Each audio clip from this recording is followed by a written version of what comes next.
प्रणाम दोस्तों, मैं सुप्रिया एक बार फिर से आप सभी का स्वागत करती हूँ आपके अपने channel Divine Soul Purpose Love and Light में। जैसा कि आप सभी जानते हैं दोस्तों कि ये एक आध्यात्मिक चैनल है जहाँ पे आप अपने सवालों को पूछ सकते हैं। और इस चैनल का जो मकसद है, जो इस चैनल का उद्देश्य है वो ये है कि किस प्रकार हम अपनी कार्मिक ड्यूटीज़ को, कार्मिक मतलब कि इस धरती पे आने के बाद जो अपने आसपास यानी जो कर्म है हमारे, उनको निभाते हुए किस तरह हम अपने अंदर छुपी हुई आत्मा की आवाज़ भी सुन सकें और उस आत्मिक आवाज़ को जागृत करते हुए हम सही उद्देश्य और सही पथ की ओर अग्रसर हैं। और यही सार होता है आध्यात्म का।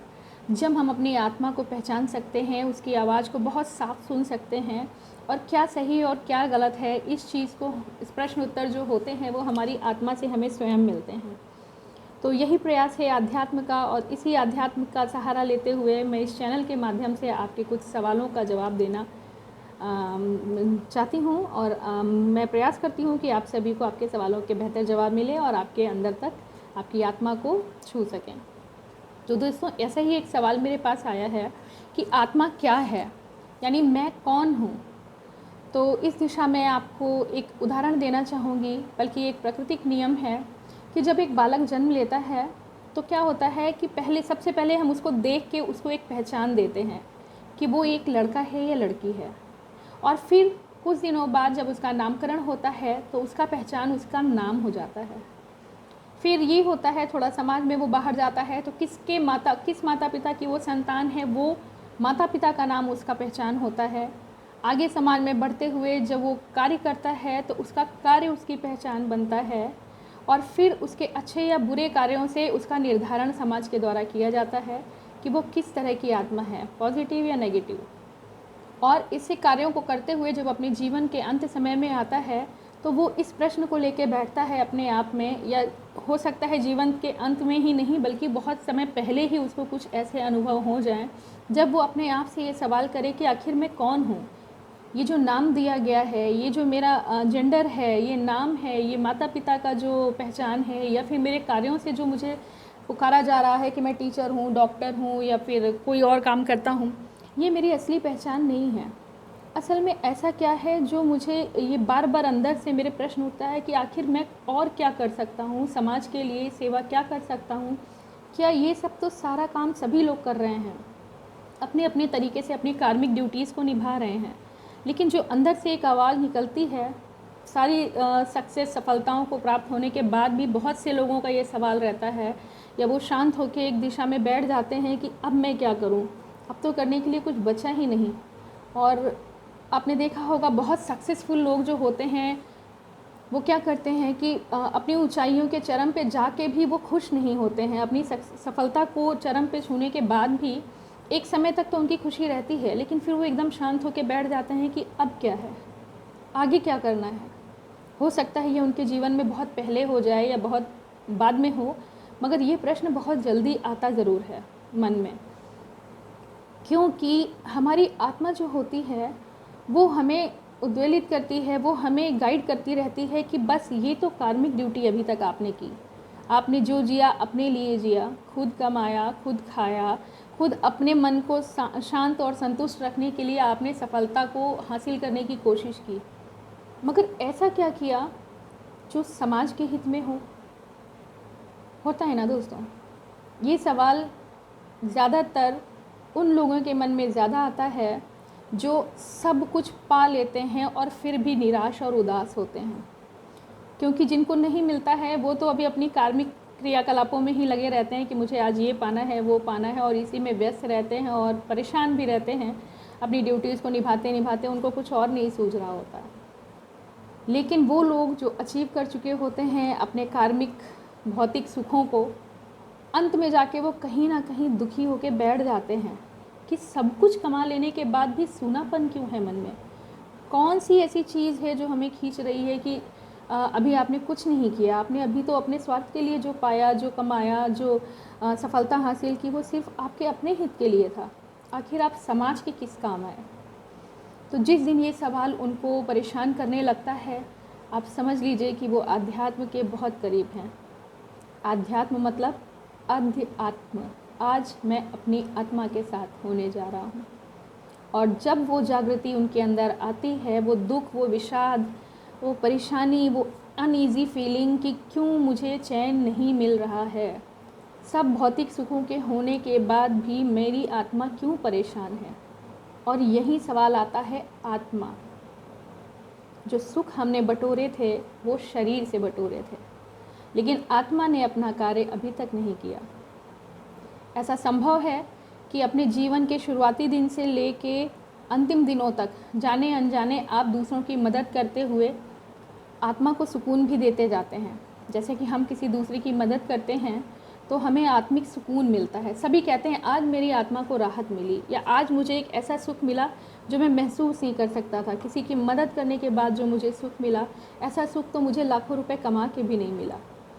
तो यहाँ पे प्रश्न एक आ जाता है जाने अनजाने कि आखिर ये क्या है जो मुझे आत्मा को सुकून दे रहा है, और ये आत्मा क्या है। और कहीं ना कहीं इन्हीं सवालों के चिंतन में, इन्हीं सवालों को खोजते हुए हर इंसान धीरे धीरे आध्यात्म की तरफ अनजाने में ही अग्रसर हो जाता है, अपनी आत्मा की खोज करते हुए कि आखिर ये आत्मा है क्या जो मुझे एक अलग तरीक़ा का सुख और अलग तरीके का दुख दोनों ही दिलाती है। जब हम जाने अनजाने कुछ गलती कर बैठते हैं, और करने के समय तो हमें नहीं पता रहता है, लेकिन उसके थोड़ी देर बाद या कुछ दिन बीत जाने के बाद या कुछ साल बीत जाने के बाद हमें वो बात भूलती नहीं है। जैसे हमने छोटी सी ही चीटिंग की हो, या बहुत छोटा एग्जांपल लें कि हमने ऑटो में बैठे हैं और हम उसको पैसा दे रहे हैं और उसने गलती से मुझे ज़्यादा पैसे भी वापस कर दिए हैं, तो उस क्षण पल के लिए क्षणिक सुख मिलता है कि अरे वाह, मुझे पैसे ज़्यादा वापस मिल गए। जिनकी आत्मा स्वीकार नहीं करती है वो तुरंत रोक लेते हैं, यानी जिनकी आत्मा जागृत होती है, एक्टिव रहती है, वो तुरंत ऑटो वाले से कहते हैं कि भैया आपने मुझे ज़्यादा पैसे दे दिए हैं, ये लीजिए, वापस ले लीजिए। और जो लोग सोचते हैं, जिनकी आत्मा थोड़ा सा अभी स्वार्थ में, आत्मा नहीं कहेंगे, जो जिनकी आत्मा अभी सुषुप्त अवस्था में है, या हम जो आत्मा की आवाज़ नहीं सुन रहे हैं, तो हम अपने दिमाग, अपने दिल से काम करते हुए सोचते हैं कि आज तो थोड़े ज़्यादा पैसे मिल गए, चलो दूसरे दिन काम आएंगे, रहने दो, नहीं समझ पाया, ज़्यादा दे दिया, कोई बात नहीं। ले तो लिए,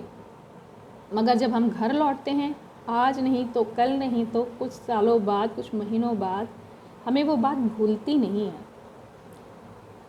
आत्मा कहती है कुछ पैसों के लिए ही सही, मगर नुकसान किया मैंने किसी गरीब इंसान का। और यही आध्यात्म की दिशा के चरण होते हैं, जब आपकी आत्मा छोटे छोटे अनुभवों को इकट्ठा करती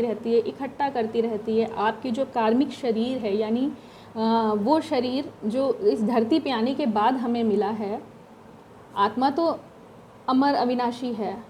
वो तो चलती रहती है निरंतर, लेकिन हम शरीर बदलते रहते हैं। तो जो शरीर हमें मिलता है जीवन के बाद, जीवन जन्म लेने पे, वो सब भौतिक है, और वो और आत्मा दो चीज़ें मिल के इस गाड़ी को चलाते हैं। यानी हमारे शरीर रूपी गाड़ी को हमारी आत्मा एक ड्राइवर बन के चलाती है। कुल मिला के वो ड्राइवर ही है जो नियमों को चाहे तो माने और नियमों को चाहे तो अनदेखा कर दे। लेकिन आत्मा के साथ ऐसा नहीं है। इस सफ़र में, इस जर्नी में आपका शरीर आत्मा को पहले पीछे बिठा के रखता है और कहता है मैं ड्राइव करूँगा। और आप अपने शरीर, यानी कि अपने विवेक, अपने हृदय और अपनी जो बाहरी कंडीशनिंग है, अपने दुनिया के जो एक्सपीरियंस है, उनको लेते हुए उसके हिसाब से आप अपनी जीवन यात्रा को लेके चलते हैं। लेकिन आत्मा पीछे बैठे बैठे सब देख रही होती है और सारे ऐसे खट्टे मीठे अनुभवों को आपके इकट्ठे कर रही होती है। वो कुछ कहती तो है, मगर आप सुनते नहीं हैं, क्योंकि अभी तो आप अपने विवेक और अपने दिल के वश में होते हैं, यानी जो भौतिक हमें चीज़ें मिली हैं उनके वश में होते हैं। फिर एक समय ऐसा आता है कि जब आपको ऐसे ही एक्सपीरियंस इकट्ठे करते करते करते कुछ ग्लानि अनुभव होने लगती है, आपके आत्मा थोड़ी दुखी रहने लगती है। भले ही आप कितना पैसा कमाएं, लेकिन जिन तरीक़ों से कमाया है उसमें कहीं ना कहीं बाहरी दुनिया के प्रभाव के कारण, अनजान होते हुए या जानबूझ के, आप कुछ ऐसा इकट्ठा कर लेते हैं जिससे आपकी आत्मा पे एक तरह का मैल, एक तरह की धूल चढ़ने लगती है। और ऐसे में आपकी आत्मा जो होती है वो सुख नहीं मिलता उसे, वो धूमिल होने लगती है, दुख महसूस करती है, अपने आप को दबा हुआ बोझ महसूस करने लगती है। इसीलिए लोग जब कुछ गिल्ट में होते हैं तो कहते हैं हमारी आत्मा पे बहुत बोझ है। तो जो सवाल है कि आत्मा क्या है, आत्मा का क्या कारण, क्या उद्देश्य होता है हमारे साथ होने का, तो मैं आपको बता दूं, आत्मा डिवाइन के द्वारा भेजा गया वो एंजेलिक पार्ट होता है हमारा खुद का। हमारे ही शरीर का एंजल जो होता है वो हमारी आत्मा होती है, जो हर पल प्रतिपल हमें गाइड करती रहती है। और ऐसा कभी नहीं होता, आप तो सोच सकते हैं आपकी आत्मा नहीं सो सकती। लोग कभी कहते हैं, किसी को आपने सुना होगा, अलग अलग भाषा में कहते हैं, अगर कुछ गलती होती है या आप कुछ ऐसा हित किसी दूसरे का करते हैं, छोटे स्तर पे या बड़े स्तर पे, तो तुरंत दूसरे जो लोग हैं आपके आसपास वो बोलते हैं, क्या तुम्हारी आत्मा मर गई है, तुम्हारा ज़मीर ख़त्म हो गया है, आखिर तुम्हें कोई गिल्ट नहीं होता। इस तरह की चीज़ें जब आप सुनते हैं तो लगता है कि आत्मा क्या होता है, ऐसा ही होता है, सब चलता रहता है। लेकिन नहीं, ऐसा नहीं है। आपकी आत्मा को वो जो दर्द महसूस हो रहा होता है, आप अकेले में जाके बहुत दुखी महसूस करते हैं कि मैंने बहुत गलत किया। आपका जो झगड़ा होता है, आपने जो किसी के साथ चीटिंग की है, आपने किसी का कुछ नुकसान किया है, आपने किसी का कोई हक मारा है, और आपने किसी के प्रति द्वेष रखा है, झगड़ा किया है, बैर रखते हैं, फिर भी आप सोचिए, इतना सब करने पे भी आप खुश क्यों नहीं होते। ये सब जो आपने जानबूझ के किया है, जब आप अकेले अपने साथ होते हैं, दुनिया में नहीं अपने साथ होते हैं, तब कहीं ना कहीं आपकी ग्लानि होती है, जिसे आप आत्मग्लानि कहते हैं। मस्तिष्क ग्लानि नहीं होती, हृदय ग्लानि नहीं होती है, ग्लानि होती है आत्मग्लानि। यानी आपकी जो आत्मा है, आपके अंदर बैठा हुआ डिवाइन एंजल है, वो खुद आपसे कह रहा होता है कि आपने जो किया है वो अच्छा नहीं है, आप अपने उद्देश्य से भटक रहे हैं। इस धरती पे जो आपको भेजा गया है, क्योंकि आप ईश्वर की संतान हैं, उस डिवाइन पावर के संतान हैं, आपको उन्हीं के व्यक्तित्व के हिसाब से, उन्हीं के नियमों के हिसाब से, और उन्हीं की जो ऊर्जा है, इतना बड़ा जो शक्ति, दिव्य शक्ति ऊर्जा है, उसको लेते हुए इस एंजल को, जो मैं आपके साथ बैठा हूँ, मेरी बात को सुनते हुए आपको अगर सही दिशा में चलना आ गया तो आप परम शक्ति को पा लेंगे। और जब आपकी आत्मा और आपका भौतिक शरीर, यानी आपका विवेक और आपका हृदय, ये आपस में एक हो जाते हैं, और ये एक कब होते हैं, जब आप आध्यात्म में आ जाते हैं, यानी आपकी आत्मा और आपका भौतिक शरीर जब दोनों एक हो जाता है तो एक परम दिव्य शक्ति बन जाता है। अब आपके कार्य में मनसा वाचा कर्मणा जो है, मनसा वाचा कर्मणा का मतलब क्या है, जो मेरे मन में है, यानी जो हमारी आत्मा में है, वही मेरी वाणी में है। यानी जो मेरी आत्मा गाइड कर रही है वही मेरा दिमाग सोच रहा है, और जो सोच रहा है वही मेरी वाणी है, और जो मेरी वाणी है वही मेरे कर्मों का आधार है। अगर ये रूप आप प्राप्त कर लेते हैं, अपनी आत्मा की सुनते हैं, अपने मस्तिष्क में विचार बनाते हैं, और उन्हीं विचारों को मुख से बोलते हैं, और जो हम सोचते हैं और जो बोलते हैं वही हमारे कर्मों में दिखता है,